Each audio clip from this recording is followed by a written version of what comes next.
asalaamaaleykum mbokku téléspectateurs yéen ñi nga xam ne yéen a taamu seen chaîne Xel mu Sell TV maa ngi leen di nuyu bu baax di leen ziar man maa ñëwaat man mama ñëw ci jotaayu làmb tey di dalal ku nga xam ne ni kenn dootu ko présenté ti fii ci Dalifort ak fii ci Dakar ki nga xam ne ni yor na écurie bu nga xam ne ni mooy école de lutte Dalifort moom mi nga xam ne ni moo yor Kaw Gourdin mi nga xam ne ni kenn dootu ko présenté ci mbër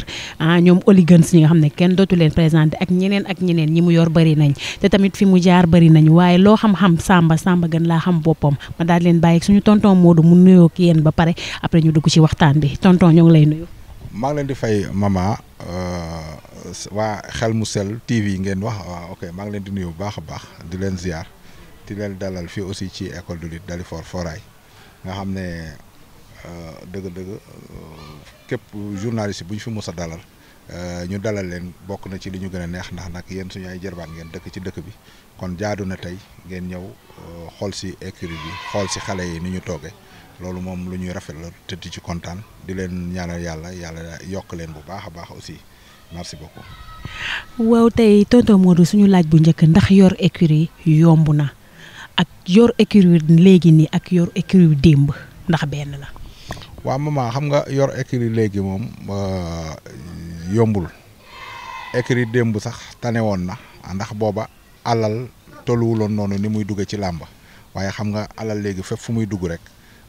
dafay xaw a jafe booy xool tey écurie bu mu mën a doon wala école de lutte nga yore ko foofu dafay métti trop parce que li tax muy métti mooy il faut nga am ñu lay jàppale financièrement parce que xale yi. booy xoolee ñun génération bu ndaw la ñu am nii ñoo xam ne presque def nañ lu nekk ci làmb nag waaye eggaguñu fii ténor yu mag yi àgg ci làmb kon am na cachet yoo xam ne àggaguñu foofu ndegem àggaguñu foofu nag suñu ay pexe la ñuy def pour di leen jàppale ci yenn yi parce que bul fàtte ne Dalifort bëri na ay champion mais seen problème majeur mooy jàppale bi mooy xaw a des. En général ku mel ni monsieur le maire moom moo ci jàppale lee ci combat yi ku mel ni honorable député Awaña aussi doon na jàpp ci combat yi waaye doyul tey xam nga ne ku am combat war a dem stade xale yi fees dell sa kër ñu soxla ay billets soxla ay car loolu bu fekkee ne dañuy wax lim ay benn autorité benn ak ñaari autorité dëgg-dëgg xam nga ne doyul pour mobilisation ba war a am ca làmb pour nga mën a mobiliser dëgg faw nga am ay société sax yoo xam ne dañu lay sponsoriser di la jàppale ci làmb waaye nag teewul li muy métti li muy jafe-jafe ñun ñu ngi ciy góorgóorlu parce que nag comme ni nga ko waxee léegi kuy wàlliyaani sa dëkk tëggul te comme yàlla dogal na ñun yàgg nañu ci làmb ji waaye xëy na jàppale nañ ñu bëree bëri tey ci làmb bu ñu fi doon lim duñ fi jóge tey nag dem nañu ba nga xam ne poussé nañ ma ne école bi moom mënatuñ ko jox keneen yow rek lañ ci yaakaar dafa fort moo tax luñ ci mën ak lu ñu mënul yëpp ñu ngi ko ci góorgóorlu di ko def waaye nag yor écurie démb nekk président écurie démb moo gënoon a neex ak nekk président écurie tey parce que démb mbër yi bëri wuñu woon donc xale yëpp dañuy am combat doo sonn tey nag bu dee ay président wu écurie presque xam nga président du moom mooy manager u mbër bi waaye nag tey président bu mënul a fexe say mbër di bëre pour ñu bëre dina xaw a jafe tuuti donc tey yow yaay nekk président bi mais yaay lijjante ay combat pour xale yi mën a bëre bien vrai que nag kenn ku ne ci ñoom am na manager waaye am na ci ñoo xam ne nag seen ay manager ñu ngi leen di wutal combat waaye am na ci ñoo xam ne man président bi maay lijjante pour ñu mën a am combat donc loolu moom moo ci nekk waaye nag comme yàlla def ñu nattu ci sport ñu bëgg ko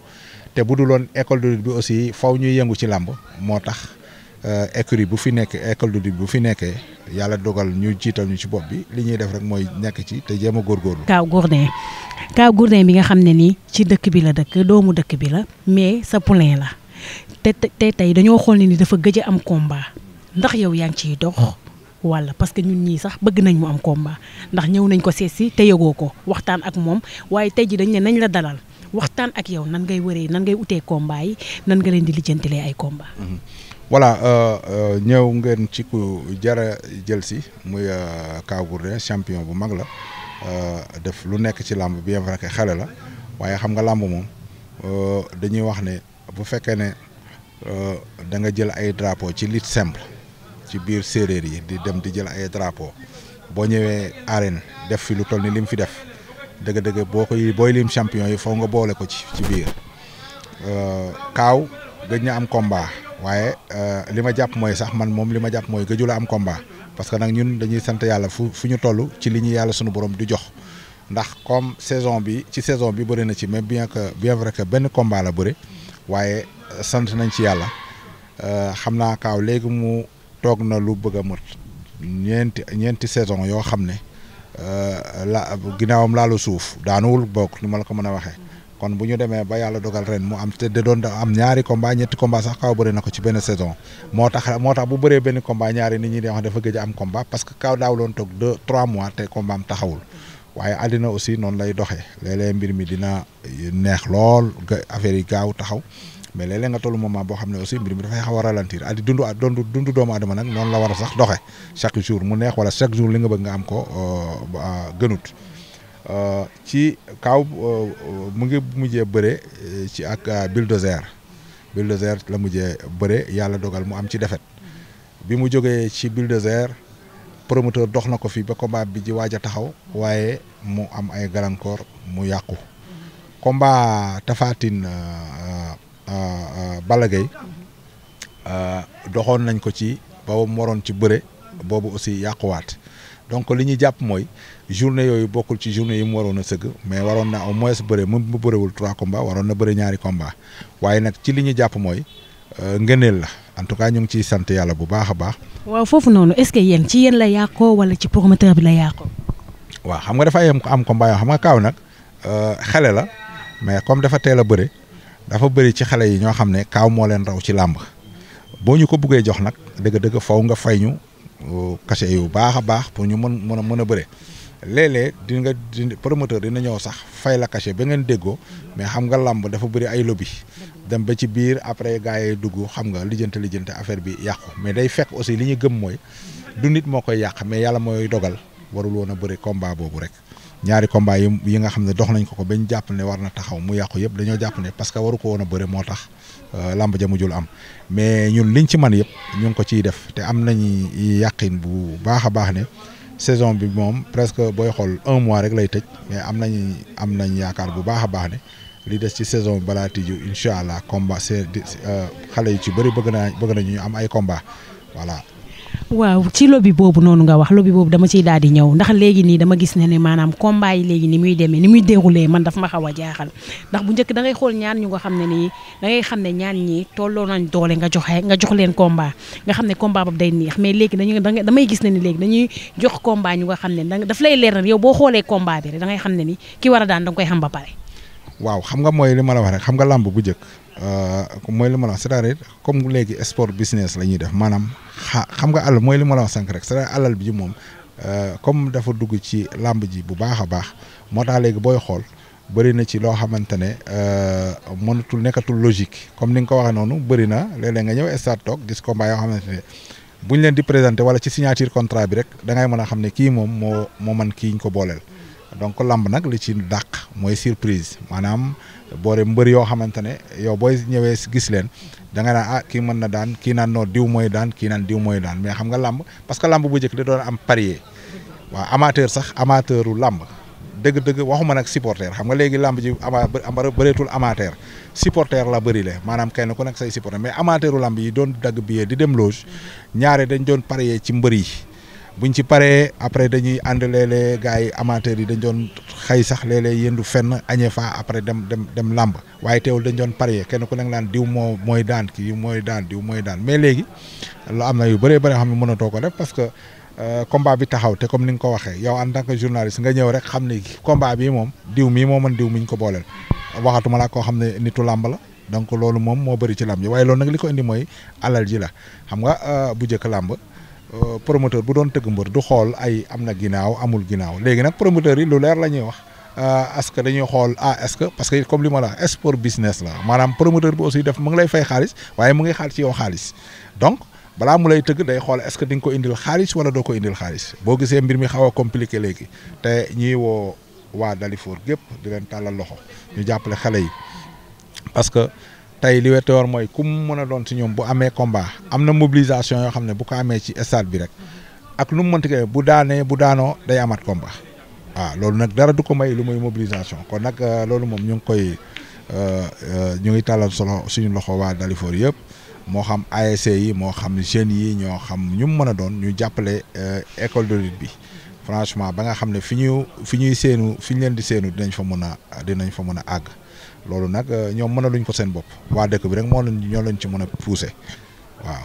temps yee sa benn poulain dafa demoon bëri ji daal di fay ñàkk kombaam muy Oligans te Oligans maanaam suñ koy xool dañ koy xoolee maanaam ku topp ci kaaw parce que dafa jege kaaw te tam dafa bokk ci ténor yi nga xam ne ñoo war a topp ci ginnaaw kaaw jël relève bi tey jii moom da nga gis ne ni moom préparation bi moo desoon ci moom wala pression bi moo ko yóbbu wala. waaw xam nga làmb moom ñun yàlla def ñu suturaal ba làmb moom bokk na ci li ñu gën a bëgg ci sport yi dox waaye dañ ci ànd ak aussi ak gëm yàlla nag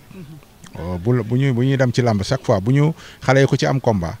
en général dañuy am fii réunion bu waree bëri dimanche vendredi bi dinañ def ak ñoom fii réunion mais toujours li ma leen di wax mooy nañu gëm yàlla nag xam nga lu may bañ ku dem di yaafuus ba am defet wala ku dem war a bëre di daw ba am defet wala ku dem di def loo xam ne bokkul ak li sport bi laaj ba am defet waaye képp ku dem def li nga war a def defet ñëw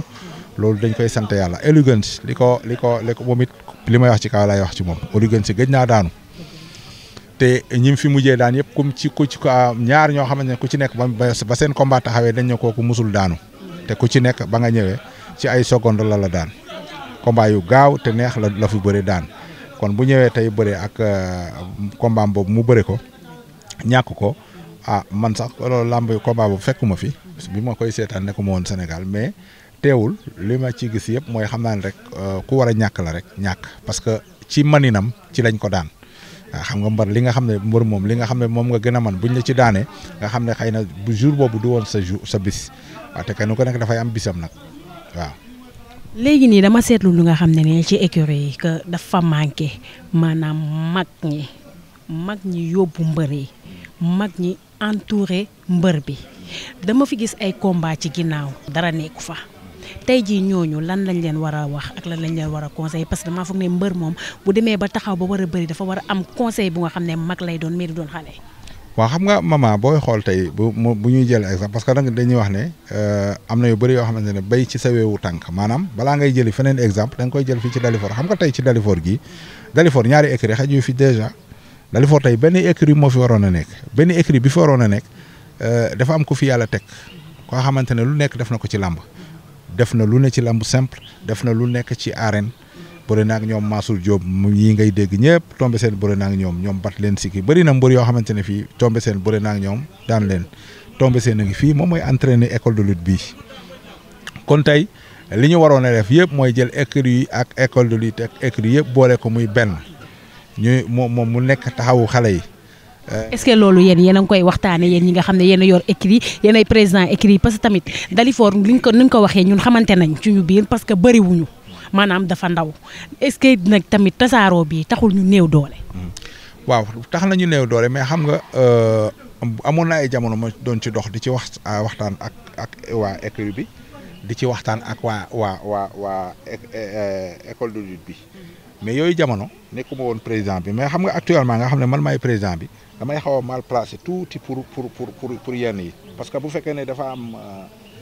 ku jiite fële yow nga jiite fii day am noo xam ne boo ko defee xëy na dafa am lu muy nuru parce que xam nga comme du ma ko mën a wax ne bàyyi leen li ngeen di def ngeen ñëw fekk si ma te man duma leen mën a dem fekki xam nga aussi pour ma taxawaat di ci dox day xaw a day waar mais teewul man moom maa ngi waxtaan ak xale yi parce que xale yëpp samay doom lañ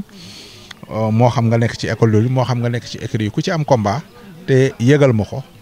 bu ma amee sama fukki dërëm ñëw bu jour combat naa ñëw ba sa kër fa ngay gembo ñëw jox la bu ma amee sama juróomi lu ma am dinaa ñëw ba sa kër ñëw jox la parce que man dama jàpp ne xale yëpp samay doom lañ ndax samay doom am na ñoo xamante ne tey ñi ñuy supporté ña nga ca écurie ba am na ñoo xamante ne ñi ñuy supporté ñu ngi fii ci école de lutte bi donc man ñëpp samay doom lañ moo xam écurie bi ak école bi mais li may ñaan rek li ma waxoon sànq rek ci